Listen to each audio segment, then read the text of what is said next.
Non, déjà la volonté, je pense que ce ne sera pas suffisant, c'est sûr, mais ce qui est important, c'est qu'on a tous les acteurs politiques qui sont présents, les acteurs économiques qui sont présents. Donc je veux dire, la volonté de tous est là. Donc après, il faut mettre en musique toutes ces belles paroles-là. Et donc nous, ce qu'on souhaite, c'est qu'on arrive sur quelque chose de concret très très rapidement. Mais je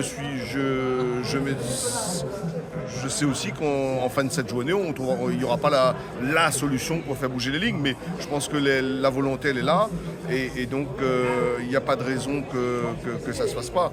Donc moi quand même, j'ai connu le début du plan de modernisation de l'économie sucrière en début 80.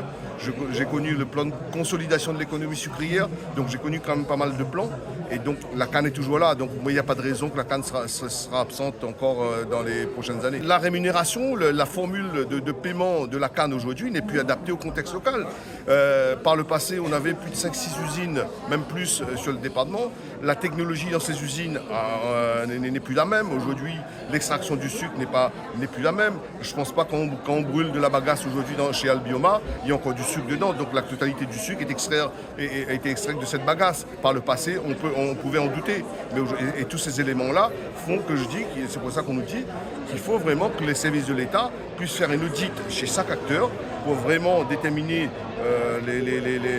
ce qui reste pour faire évoluer tout notre mode de paiement. Les petites exploitations 5-6 hectares, ils n'ont pas le choix aujourd'hui. Il faut absolument faire une diversification. Nous, ce qu'on milite là-dessus, les 5-6 hectares, on ne peut plus vivre dans le contexte actuel de 5 ou 6 hectares de canne. Généralement, c'est des personnes qui arrivent proche de l'âge de la retraite. Je l'ai souligné, il y a énormément de personnes qui arrivent à l'âge de la retraite. La relève qui arrive, on fait des formations, et donc ils seront amenés à diversifier soit en animal ou en végétal. L'animal, c'est un peu compliqué vu le contexte comme je l'ai expliqué, mais on est obligé, cette tranche d'exploitation vont être obligés de diversifier.